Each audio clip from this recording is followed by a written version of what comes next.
friends. നമ്മൾ ഇന്ന് prepare ചെയ്യാൻ പോകുന്നത് സ്റ്റീംഡ് എഗ് മോമോസ് ആണ്. ഏതൊരു വിഭവം ഉണ്ടാക്കുമ്പോൾ അതിനെപ്പറ്റി ഒരു ചെറിയ അറിവുണ്ടായിരിക്കുന്നത് നല്ലതാണെന്ന് എനിക്ക് തോന്നി. സോ ഞാൻ ഇതിനെപ്പറ്റി ഒന്ന് റിസർച്ച് ചെയ്തിട്ട് എന്തെങ്കിലുമൊക്കെ നിങ്ങളോട് ഷെയർ ചെയ്യണമെന്ന് തോന്നിയതുകൊണ്ടാണ് കേട്ടോ ആദ്യം ഒരു ഇൻട്രോ വെച്ചത്. മോമോസ് എന്നുള്ളത് നേപ്പാളിൻ്റെ ഒരു ട്രഡീഷണൽ ആയിട്ടുള്ള ഫുഡ് ഐറ്റം ആണെന്നാണ് പറയുന്നത്. അത് നേപ്പാളിൽ നിന്ന് ടിബറ്റിലേക്ക് പോയ ചില കച്ചവടക്കാർ അവിടെ നിന്ന് കൊണ്ടുവന്ന ഒരു റെസിപ്പി ആയിട്ടാണ് ഈ മോമോസിനെ പറയുന്നത്. ഇത് മെയിൻലി മീറ്റ് വെച്ചിട്ടാണ് പണ്ട് കാലത്ത് ഉണ്ടാക്കിയിരുന്നത്. പിന്നീട് പനീറും ചീസും അതുപോലെ തന്നെ വെജിറ്റബിൾസും എഗ്ഗും ഒക്കെ യൂസ് ചെയ്തിട്ട് ഈ മോമോസ് നമ്മൾ ഉണ്ടാക്കാൻ തുടങ്ങി. ഒരു ഡിപ്പിംഗ് സോസിൻ്റെ കൂടെയാണ് ഇത് സെർവ് ചെയ്യാറ്. നമ്മുടെ നാട്ടിലൊക്കെ റെഡ് ചില്ലി ചട്നിയാണ് മെയിൻലി ഈ മോമോസിൻ്റെ കൂടെ നമ്മൾ സെർവ് ചെയ്യുന്നതായിട്ട് കണ്ടിട്ടുള്ളത്. ഇത് പലതരത്തിലുണ്ട് കേട്ടോ. സ്റ്റീംഡ് മോമോസ് ഉണ്ട്, പാൻ ഫ്രൈഡ് മോമോസ് ഉണ്ട്, സൂപ്പ് മോമോസ് ഉണ്ട്. ഈ ഒരു സൂപ്പർ ഈസി സൂപ്പർ ടേസ്റ്റി ആയിട്ടുള്ള സ്റ്റീംഡ് എഗ് മോമോസ് എങ്ങനെയാണ് പ്രിപ്പയർ ചെയ്യുന്നത് എന്ന് നമുക്ക് നോക്കാം. ഒരു കപ്പ് മൈദയാണ് ഞാൻ എടുത്തിരിക്കുന്നത്.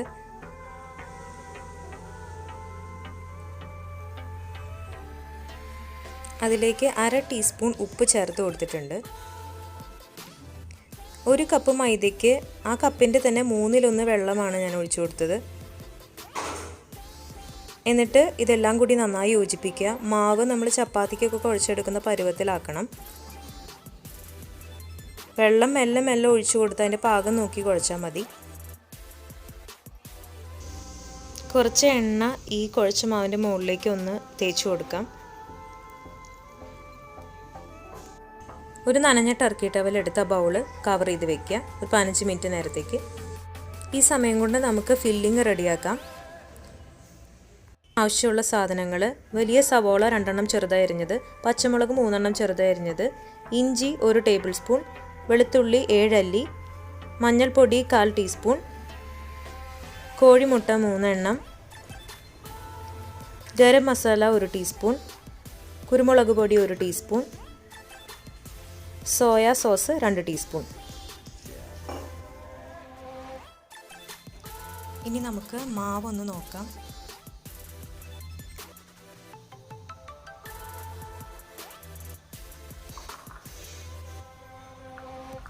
നല്ലപോലെ സോഫ്റ്റായിട്ട് വന്നിട്ടുണ്ട്.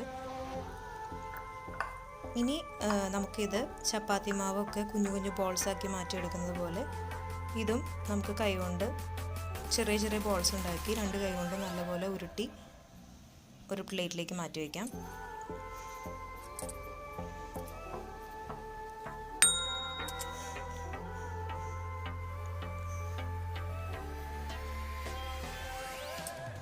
ഒരു കപ്പ് മൈദ കൊണ്ട് നമുക്ക് 7 ബോൾസ് കിട്ടിയിട്ടുണ്ട്. ഇനി നമുക്ക് ഫില്ലിങ് റെഡിയാക്കാൻ തുടങ്ങാം. ചൂടായ ചീനിച്ചട്ടിയിലേക്ക് 2 ടേബിൾ സ്പൂൺ വെളിച്ചെണ്ണ ഞാൻ ചേർത്ത് കൊടുത്തു. വെളിച്ചെണ്ണ ചൂടായി കഴിയുമ്പോൾ നമ്മൾ അരിഞ്ഞു വെച്ച സവോള ചേർത്ത് കൊടുക്കാം. സവോള നന്നായി വഴറ്റി കൊടുക്കുക. അതിൻ്റെ കളറൊന്ന് മാറുമ്പോൾ പച്ചമുളക് ചെറുതായി അരിഞ്ഞതും വെളുത്തുള്ളി ചെറുതായി അരിഞ്ഞതും അതുപോലെ തന്നെ നമ്മൾ ഇഞ്ചി ചെറുതായി അരിഞ്ഞു വെച്ചതും 3ഉം ചേർത്ത് കൊടുക്കുക. എല്ലാം ചേർത്ത് നന്നായി ഇളക്കി കൊടുക്കുക. അതിലേക്ക് ആവശ്യത്തിന് ഉപ്പ് ചേർത്ത് കൊടുക്കാം.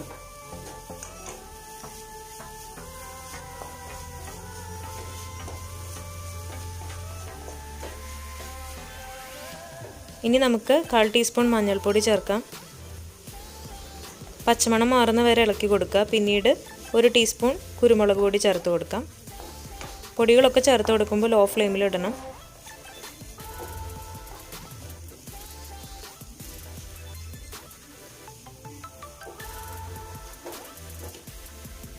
ഇനി നമുക്ക് ഗരം മസാല 1 ടീസ്പൂൺ ചേർക്കാം. അതും നല്ലപോലെ ഇളക്കി കൊടുക്കുക. അത് കഴിഞ്ഞാൽ നമുക്ക് 2 ടീസ്പൂൺ സോയാ സോസാണ് ചേർത്ത് കൊടുക്കേണ്ടത്. അതും എല്ലാം കൂടി ചേർത്ത് നല്ലപോലെ ഇളക്കുക.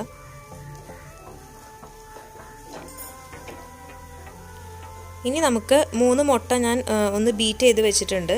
അത് ജസ്റ്റ് ഒന്ന് അതിലേക്ക് ചേർത്ത് കൊടുക്കാം. ഇനി എല്ലാ ചേരുവകളും ചേർത്ത് നന്നായിട്ട് ഒന്ന് യോജിപ്പിച്ച് കൊടുക്കുക. ആദ്യം ആകെ കുഴഞ്ഞു മറിഞ്ഞിരിക്കുന്ന പോലെ തോന്നും. പക്ഷെ കുഴപ്പമില്ല, അത് കുറച്ച് കഴിയുമ്പോൾ എല്ലാം വിട്ട് നല്ല പരുവത്തിലാവും. ഇപ്പോൾ എല്ലാം റെഡി ആയിട്ടുണ്ട്. മുട്ടയൊക്കെ നല്ലപോലെ വിട്ടായിട്ടുണ്ട്. സോ അപ്പോൾ അതിൻ്റെ പാകമായി എന്ന് മനസ്സിലാക്കാം.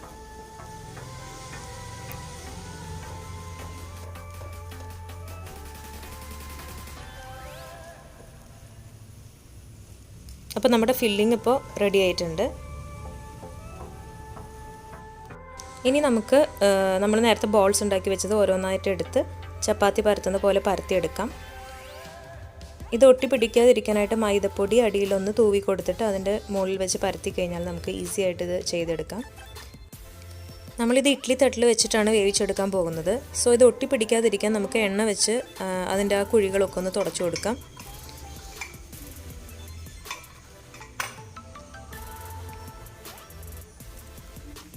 ഇനി ഫില്ലിങ് ഒരു 3-4 ടീസ്പൂൺ നമുക്ക് അതിൻ്റെ ഉള്ളിലേക്ക് വെച്ച് കൊടുക്കാം.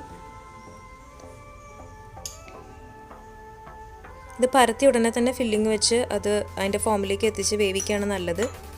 സോ നമുക്ക് ഫില്ലിങ് വെച്ചതിന് ശേഷം കുറച്ച് വെള്ളം ഉപയോഗിച്ച് നമ്മൾ അതിൻ്റെ എഡ്ജസിലൊക്കെ ഒന്ന് വെള്ളം വെച്ചൊന്ന് തുടച്ചു കൊടുക്കുക. അത് ഒട്ടി പിടിക്കാൻ വേണ്ടിയിട്ടാണ്.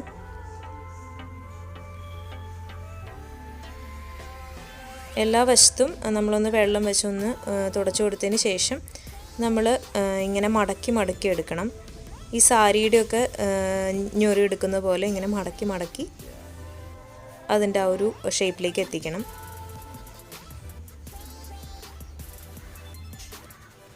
മടക്കി കഴിഞ്ഞാൽ ഒന്നിങ്ങനെ തിരിച്ചു കൊടുക്കുക. അപ്പോൾ അത് നല്ലപോലെ ഒട്ടിയിട്ടുണ്ടാകും.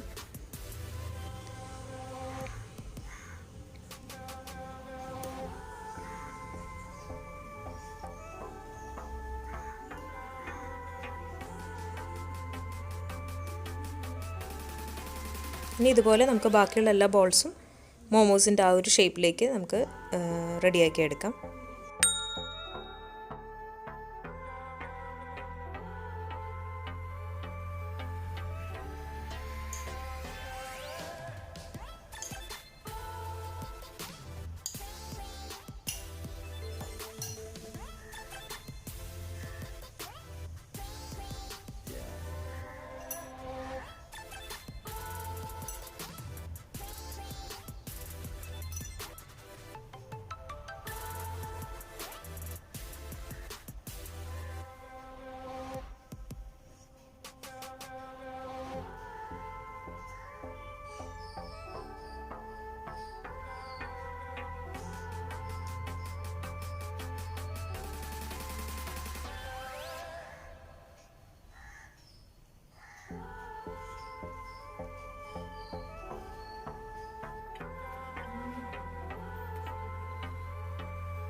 ഇപ്പോൾ ഒരു സെറ്റ് ഇഡ്ഡലി തട്ടിൽ ഞാൻ 4 എണ്ണമാണ് അറ്റ് എ ടൈം ചെയ്യുന്നത്.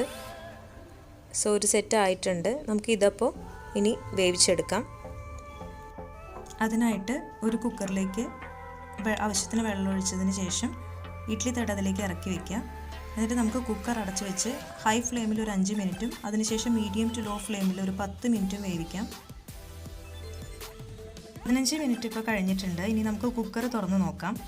അപ്പോൾ ഫൈനലി നമ്മുടെ വളരെ ടേസ്റ്റി ആയിട്ടുള്ള എഗ് മോമോസ് റെഡി ആയിട്ടുണ്ട്. നിങ്ങളെല്ലാവരും ഇത് വീട്ടിൽ ട്രൈ ചെയ്ത് നോക്കണം കേട്ടോ. എന്നിട്ട് എങ്ങനെയുണ്ടെന്ന് താഴെ കമൻറ്റ് ചെയ്യണം. അതിൻ്റെ ആ ഒരു ഷേപ്പൊക്കെ കറക്റ്റായിട്ട് വന്നിട്ടുണ്ട്. നിങ്ങൾക്ക് ഇഷ്ടത്തിനനുസരിച്ച് എരിവും ഉപ്പും ഒക്കെ അതിൽ വ്യത്യാസങ്ങൾ വരുത്താം. കുട്ടികൾക്കൊക്കെ ആണെങ്കിൽ എരിവ് അധികം വേണ്ട. സോ എന്തായാലും ട്രൈ ചെയ്ത് നോക്കുക. പുതിയ വിഭവങ്ങളായിട്ട് ഞാൻ ഇനി വരുന്നതായിരിക്കും. ബൈ.